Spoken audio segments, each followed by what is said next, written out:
Welcome to the Broskiedoodles Podcast. Your boy KIKO Cervantes. Thank you for tuning in this week. I hope you're starting your Monday with a great vibe and a positive attitude. Okay, I got you here with some interesting shit that I'll be looking at. You know, I'm always curious looking at the next thing, right? And I got some interesting topics today. Make sure that you subscribe to the thing, like it, comment on it, leave some fucking feedback, some questions, some comments, whatever you need. I got you. All right, so in past episodes, we talked about how corporations and humans, have made things that really hurt humanity, like in the realm of, for example, chemicals, right? We talked about in one of the episodes about DuPont and the fact that Teflon and a lot of the things that we use nowadays have certain chemicals that repel, right? They're good at repelling, but they're also very toxic and carcinogens, or cancer derivative of whatever the phrase is, right?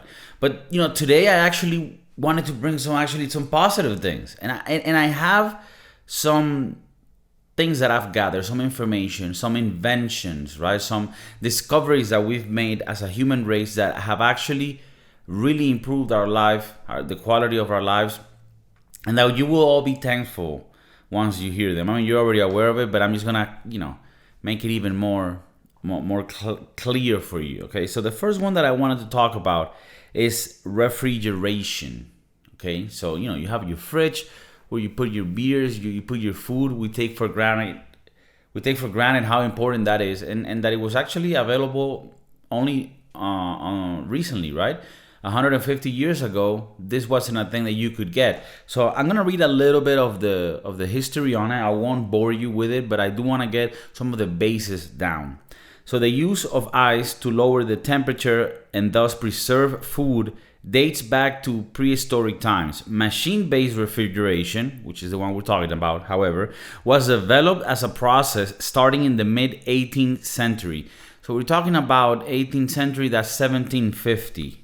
And moving into the 19th century, right, into the 1800s, domestic mechanical refrigerators first became available in the early 20th century, so around 1900. That's when we actually started. So that's 120 years back. We started having the refrigerator that you know of today. Throughout its long history, refrigerating has allowed humans to preserve food and with it nutrition. It has also allowed for key innovations in human civilization like cold beer. So beer is actually something that has been created, hundreds and hundreds of years back, but it was something that was served warm, which is pretty disgusting, right? So thankfully we have refrigeration so that today we can have cold beer.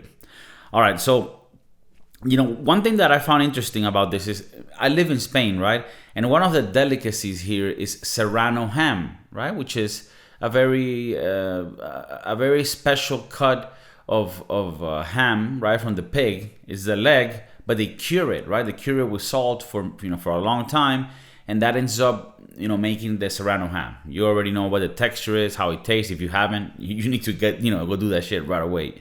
But it's curious how history pushes things in a very peculiar way. That's how Russell Brand speaks. Have you heard him? In his podcast, he's like, it's very peculiar. So, it's very peculiar to me how history pushes certain things that you wouldn't really, that you wouldn't think happened because of that. So, for example, Serrano Ham came out of the need to preserve food in a time where refrigeration didn't exist, right? So unless you lived in Antarctica where they had ice and they were able to keep things cold, I would assume they knew about that there. Everywhere else, things will go bad very soon, So they, people discover curing. I mean, curing is a thing that's been done, since way back. So you would put salt on the meat. They still do this today, because it ended up being a delicacy. It ended up being something that was very special. But it all came from the necessity of keeping food together, Ceviche, comes from that same thing. The fact that, to preserve food, you can preserve fish in lemon. So, but that, that's a little bit outside of what we're talking about. So yeah, Serrano ham, cured meats, for example, were developed when we had a lack of refrigeration. In 1834, exactly, the American inventor Jacob Perkins, living in London at the time, built the world's first working vapor compression refrigeration system using ether in a closed cycle. This prototype system worked and was the first step to modern refrigerators, but it didn't succeed commercially. So people didn't start having refrigerators in 1834, but that was a time when it officially was invented, right? The mechanism, the machine that would compress air and thus create a chamber of coldness, right? So, whenever you're near your refrigerator and you hear a sounding, zzz, it's because it has that compressor inside that what it does is compresses air, and that makes the air cold, and then that goes through certain tubes where it's around the chamber where the food is. So it's almost like magic, right? When you talk about these inventions, it's really magical. So for all, I talk a lot about the bad things humans do and have done in the history of our humanity. I mean, you also gotta give credit where it's due to the good things, to the positive things. And refrigeration is something we take for granted, but it's so fucking important, not only for food, right? But the same concept applies to like air conditioning and things, which we take for granted, especially if you live in hot places. But for food, it's essential, right? So, I mean, I have here about 5 little inventions that I feel are very important for humanity regarding food and drinks, right? So refrigerating, that was the first one that we have here on the list. The second one is pasteurization, or also known as sterilization. Pasteurization really comes from the name of the scientist that invented this shit. I think his name. Well, I know his last name is Pasteur. That's what everything in science. So it's like named after the person, and then that becomes a word, right? So pasteurization comes from this guy whose last name was Pasteur. I think he was French, Louis Pasteur. And your boy Pasteur, he realized, check it out. I'm gonna grab milk, right? Because they already knew that that you could milk cows and drink it, right?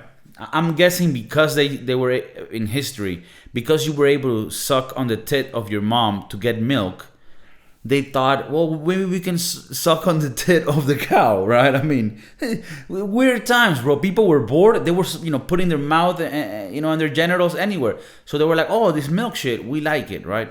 So, but it would go bad, right? Because milk, it comes out of the cow, it goes bad quick, and also it might even make you sick because it comes with certain bacteria. I mean, I'm sure there's a farmer in our audience that will say like, bro, you don't know what the fuck you're talking about. If you get fresh milk from a cow, it's actually very good for you, it's healthy and all these things. But that there is a thing with milk that it would go bad quick, right? And so Pasteur, your boy Louis Pasteur, in 1862, created the system for. So let me explain to you what the system is, right? For pasteurization.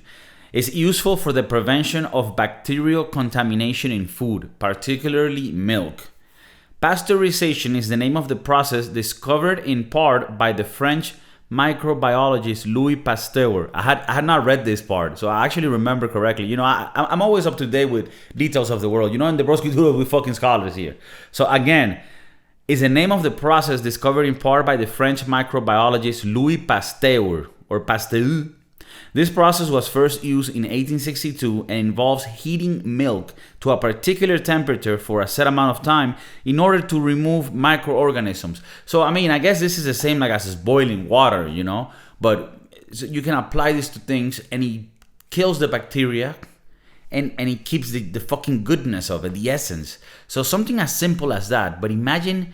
This is very groundbreaking when it came to, back in the days when humans were fucking stupid, We were like, we would live maybe 29, you would have kids at 13. We were fucking stupid. So when we start creating these things, and, like when they started heating food on fire, I mean, that shit changed the whole thing. We became super smart. Our brains grew. It takes a little bit of effort from everybody, I feel like in today's world, people aren't freaking, they ain't putting their part. They ain't putting their way around here. You feel me? But hey, That's them. So that's pasteurization, okay? Whenever you're eating milk, well, that's, when drinking milk, but when you're eating cheese, that comes from milk.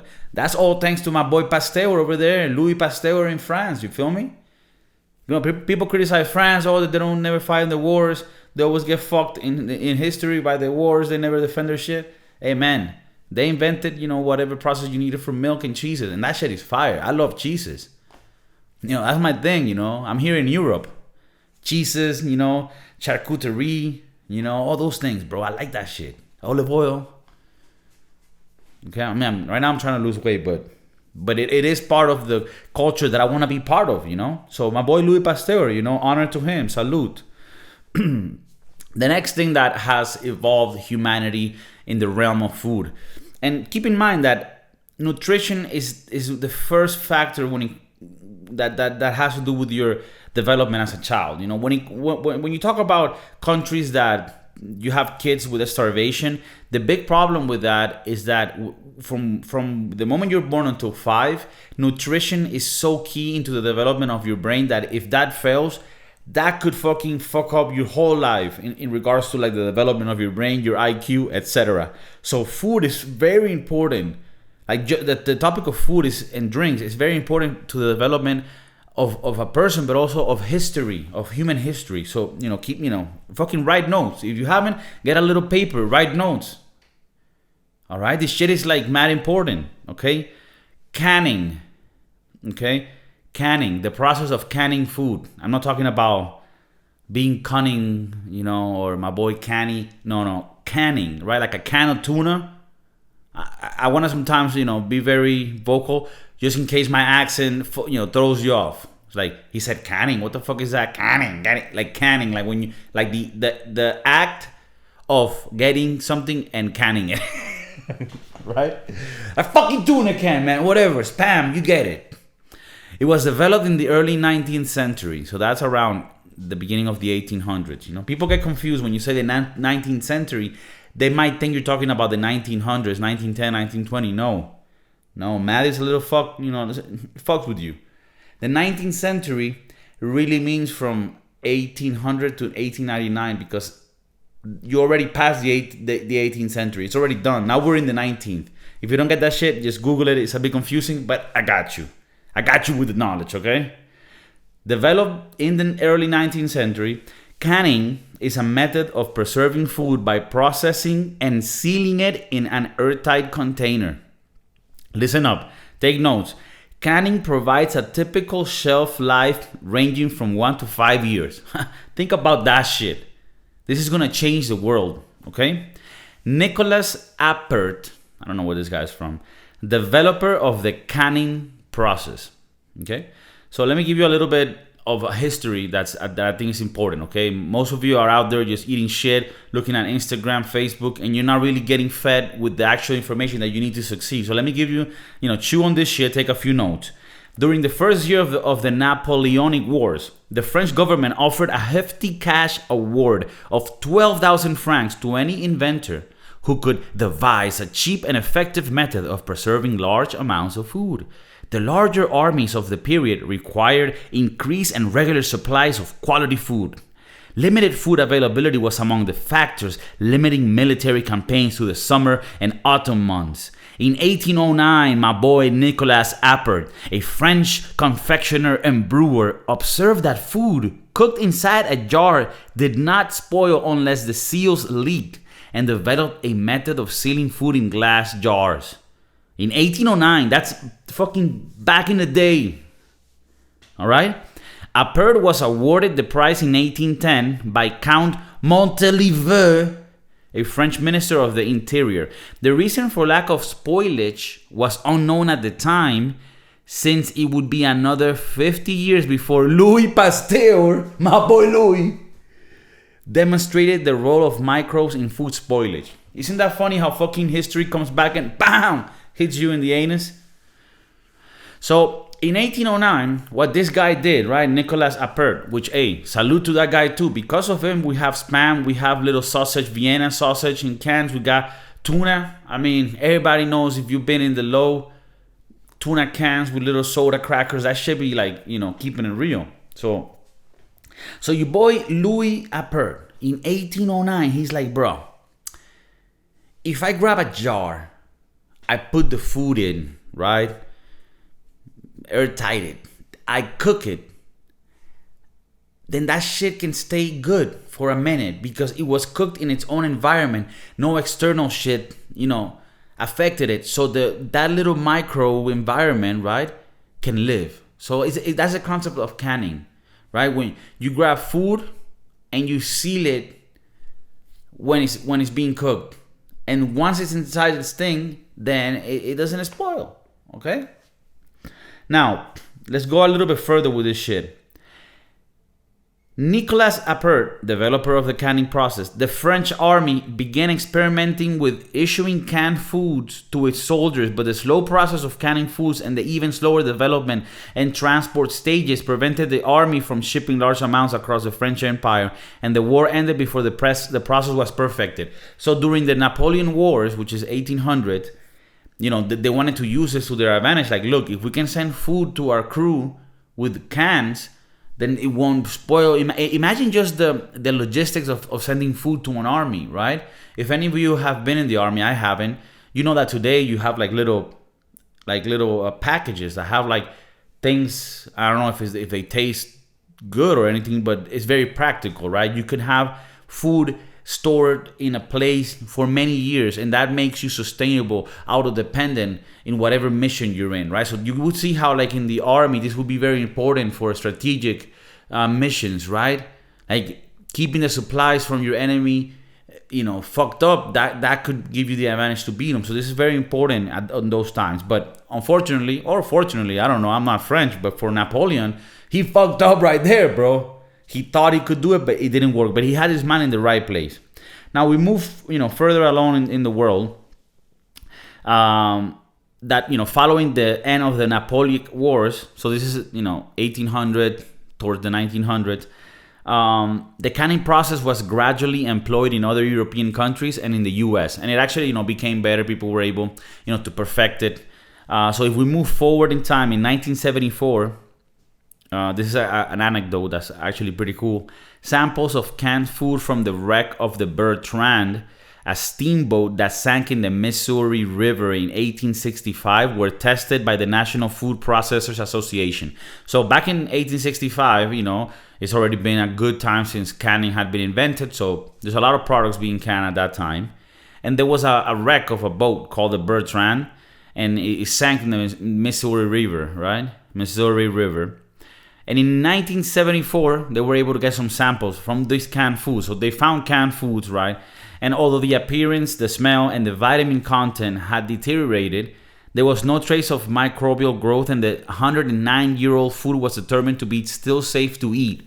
So fucking put your mind around that shit. Over 109 years, and the food was still good. So that's what canning brought to us. This is how people can make little bunkers and like end of the world survival bunkers where they have food for many years. This is how you can do it, through canning. There's no other way to keep food for that long.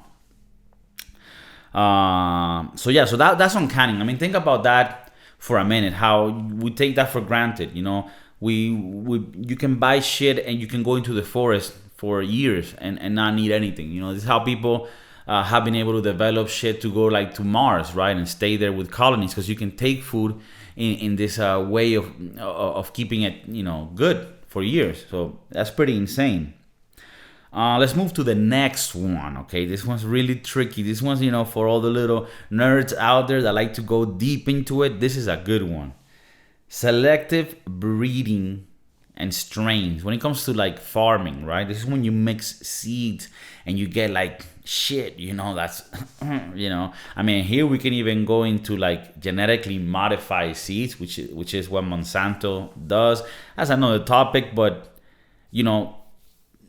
when we think about genetically modified seeds, we only think about like people that do this shit in a bad way. But we need to keep in mind that, for example, bananas that we eat, bananas have a lot of seeds.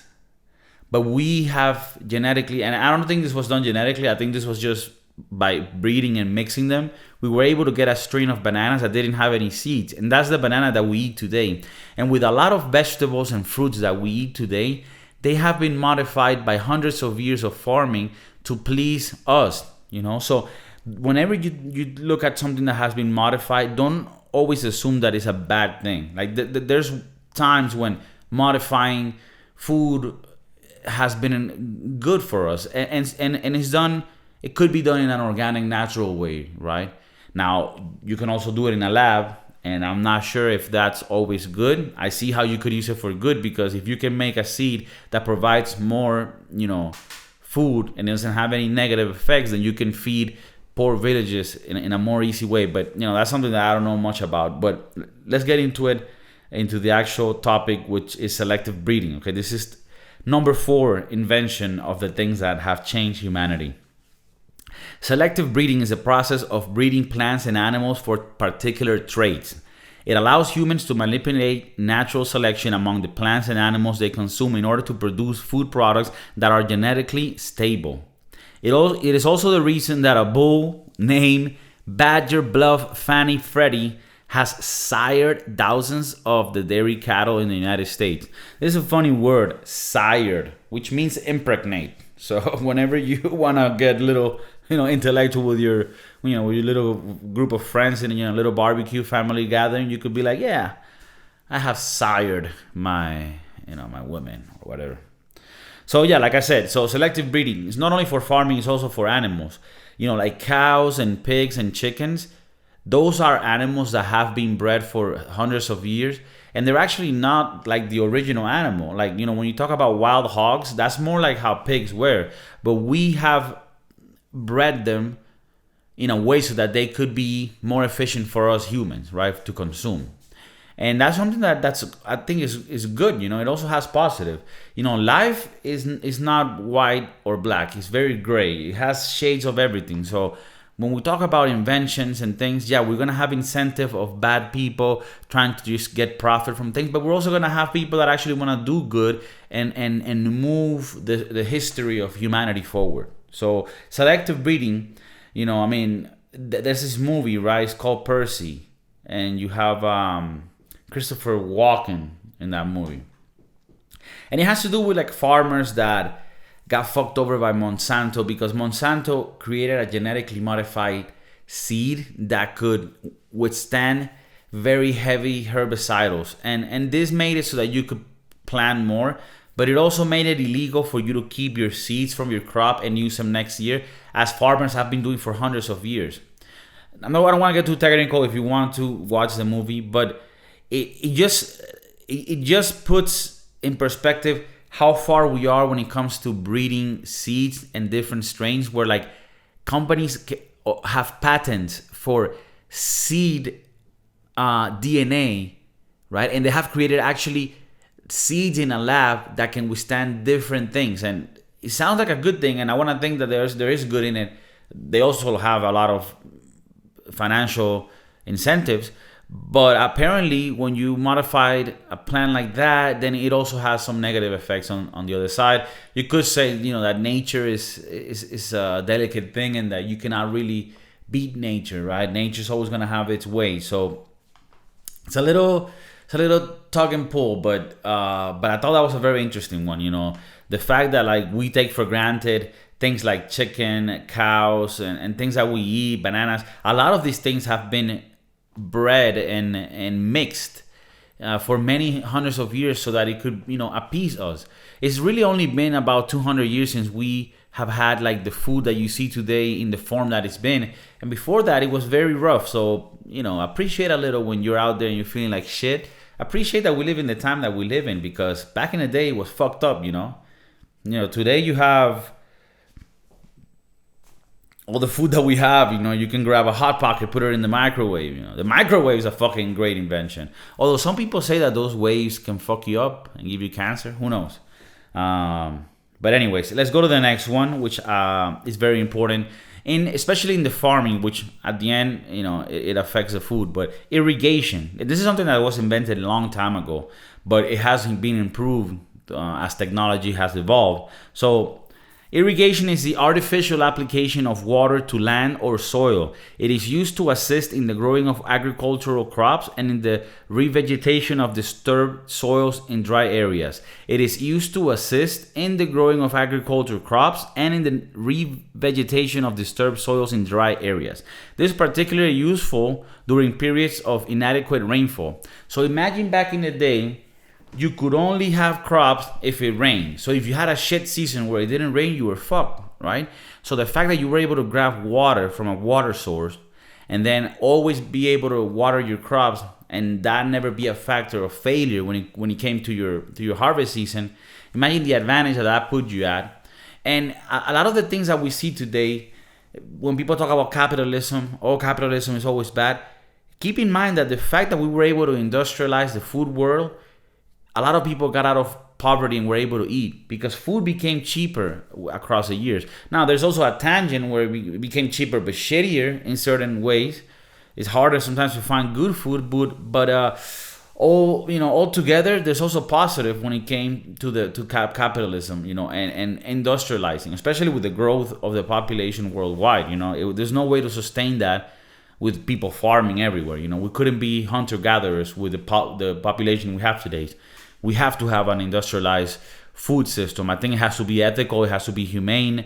When I say humane, I mean, in a sense for animals. I don't know if humane is a word that you can use with animals as is for humans. But in any case, it has to be something that's ethical, right? That if you have slaughterhouses and things like that, it has to be ethical. We all have seen things how they're done in bad ways in the U.S., but everywhere in the world you have slaughterhouses and places that do things in not an ethical way. We want it to be ethical, but we gotta understand that we do need a massive infrastructure for food production because we have a massive population.